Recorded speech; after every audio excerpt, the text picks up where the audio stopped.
ಕೆಳದಿ ಕೆಳದಿ ಸಂಸ್ಥಾನ ರಾಜಸಭೆ ನಡೆಯುತ್ತಿರುವ ದೃಶ್ಯ. ಚೆನ್ನಮ್ಮ ಸಿಂಹಾಸನದಲ್ಲಿ ಆಸೀನಳಾಗಿದ್ದಾಳೆ. ತಿಮ್ಮನ ನಾಯಕರೇ, ರಾಜರಾಮನಿಗೆ ಆಶ್ರಯ ನೀಡುವುದರ ಬಗ್ಗೆ ನಿಮ್ಮದೇನು ಅಭಿಪ್ರಾಯ?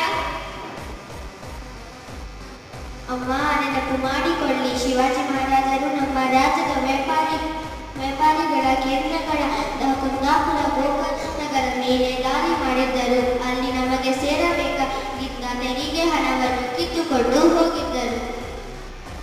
ನಿಜ ತಿಮ್ಮಣ್ಣ ನಾಯಕರೇ. ಸಪ್ತರ್ಷಿ ಕೃಷ್ಣಪ್ಪಯ್ಯನವರೇ, ನಿಮ್ಮದೇನು ಅಭಿಪ್ರಾಯ?